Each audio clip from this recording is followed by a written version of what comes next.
Hey guys! So today I decided to start talking about my study abroad trip. It was 2 years ago in 2013. It was an 8-week program for the summer. I didn't get interested in Japan through anime, like a lot of people assume. I actually became interested in the first grade. All the first grade classes at my school did a project, and everybody was assigned a country to present on. And of course, my class was assigned Japan. And I loved everything about it. The language that we learned, the culture, the way the writing looked. We had pen pals in Japan that we wrote to for a month, and that was so cool.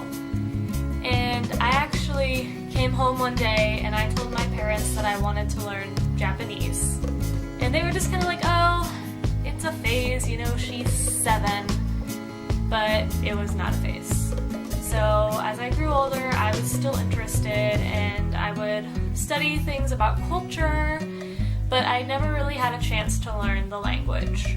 So when I was in college, I walked by my school's study abroad office and I started thinking, maybe I could really do this. Maybe I could make this a reality. So I made an appointment to see an advisor. And I told them I wanted to go to Japan, and they were really surprised. Apparently, I was the first person from my university to go to Japan, and from what I've heard, I'm still the only person at my university who has ever gone to Japan. The first step was, of course, how am I going to get there? Finding a program was a little difficult, and most of them were extremely expensive, and I really couldn't afford that. I had talked to my parents about wanting to study abroad, and they had told me that if I was going to do it, I was going to have to pay for it on my own. So I actually worked 3 jobs for a year and a half while going to school full-time in order to afford my trip, and it was definitely worth it.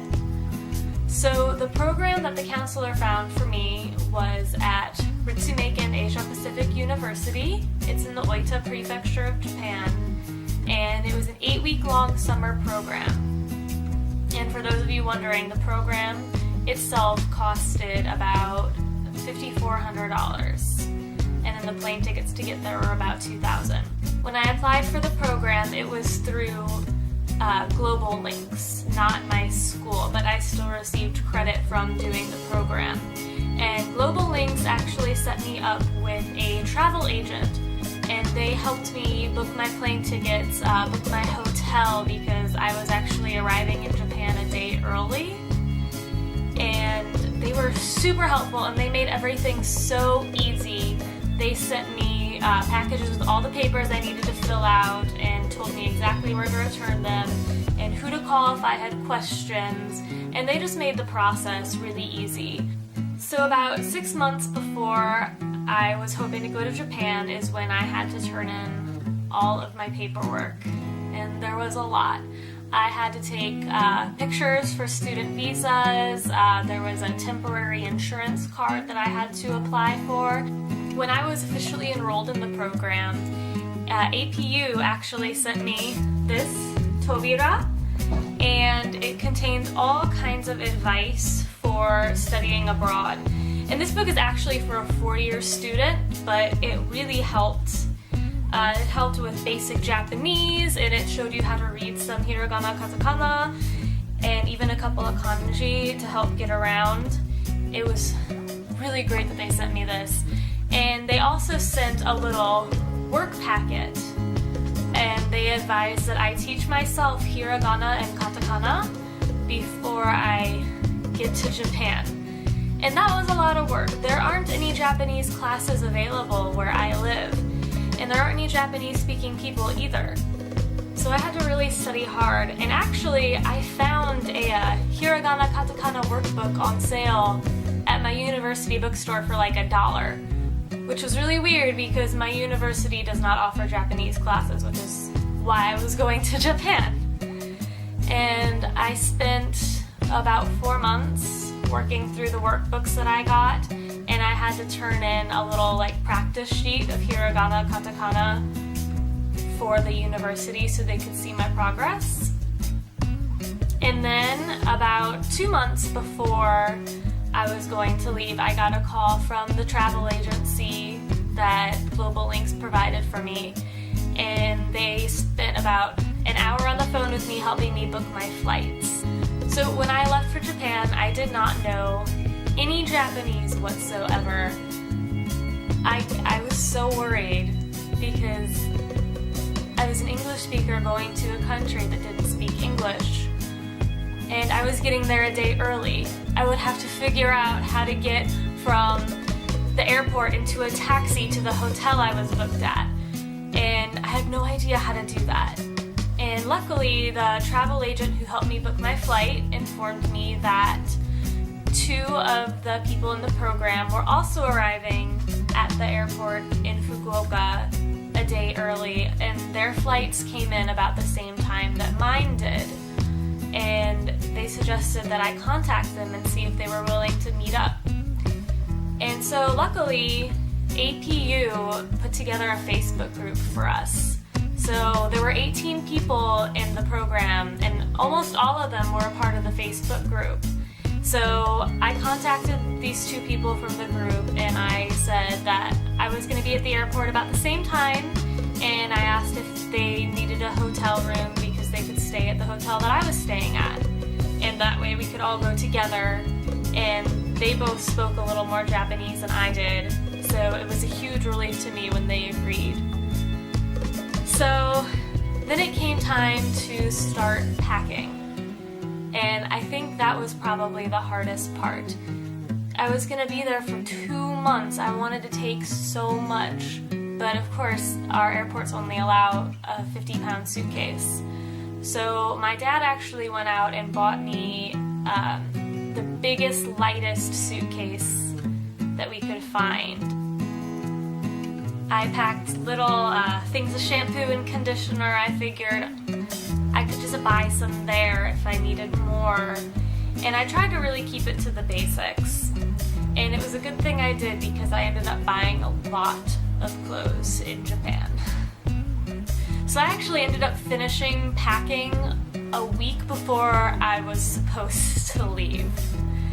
I was very excited. I triple-checked to make sure that I had everything I needed, and I had my suitcase ready, I had my carry-on bag ready, I had everything I was going to take with me to Japan ready to go, and then I had to wait another week to go, and that was really hard. The airport that I was flying out of was about 5 hours away from where I live, so my dad and mom and I drove to the airport together, and we stayed the night at the airport hotel thinking, well, we'll get a good night's rest, and then I will wake up at 5 in the morning so I can be on my plane at 7 a.m. But we didn't know that that was prom night, and there just happened to be a huge party in the room right next to ours. So the whole let's get a good night's sleep thing didn't happen. We actually had to call the front desk a couple of times, security had to come up a couple of times, and eventually the police came and a couple of those teenagers got arrested, which made for an interesting last night in America. So I got up at about 5 in the morning, I got my stuff together, I got all ready to go, and my parents and I took the shuttle bus to the airport. They had been worried about me traveling from the start, but they were really understanding about it. They knew that this was a dream of mine to go. So we said our goodbyes, hugged, and I went through security by myself and bought a bagel and waited for my flight. And my first flight was only 5 hours. So I had about a half-hour layover in San Francisco, which was really hard because I had to get off the plane as fast as I could and book it to the next gate. And I barely made it on that plane. The 12-hour flight was so hard. But when we got over Japan and we broke through those clouds and I could see the mountains and the green and just how beautiful the country looked from above, it was awe-inspiring. It really was. It was so beautiful. We finally landed in Osaka, and I had a 5-hour layover there. And at that point, I was so exhausted. I had been awake, I don't even know how long. I had never felt that level of tired before. So I got off the plane, and I got my suitcase, and I checked it onto the next flight to take me to Fukuoka, and I found a McDonald's. Of course, the first thing I do when I get to Japan is go to McDonald's. And I just sat there for a while. I had brought a book with me, but I couldn't really focus on it. I must have looked absolutely ridiculous, sitting at a table at McDonald's, holding this book up and just kind of nodding off every couple of minutes. It was so hard to stay awake. And I finally went down to the gate, even though I had like 2 hours left before the flight took off. And I just sat there and tried not to fall asleep and tried to read my book. And I figured if I did fall asleep, at least I was at the gate I was supposed to be at. So we got on the plane eventually, and I sat down, ready to go to Fukuoka, and I just passed out. I was done. It took about 2 hours to get from Osaka to Fukuoka, and I was asleep the whole time. It was wonderful. So I get to Fukuoka airport. I'm still half asleep, and I managed to find my suitcase, and then I have to figure out how to get to the gate where my friends are going to be coming in. And I was asking one of the workers at the airport where I could find this gate, and they didn't speak English much at that airport. So I was like showing them the papers I had printed out that had their gate number on it, and they finally showed me, and I ended up standing there waiting for almost an hour because the flights had been delayed a little bit. And eventually they both got off their flights and found me, and we finally got to meet each other in person, which was really cool because I had been talking to these people online for about 6 months at that point. So to meet them in person, finally, it just felt so good. And at this point, it was about 10:30 at night. I was exhausted. I had been awake for I think about 36 hours at that point. So I asked them to help get a taxi because I had no idea how to do that in another country. I was tired and nervous, and what little Japanese I knew, I just could not bring myself to speak because I was just so exhausted.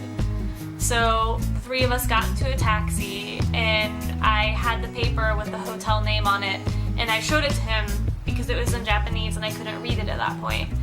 And the driver was super nice. He got us there. It was only like 5 minutes away, and our taxi fee ended up being like, I think 560 yen. It was really cheap.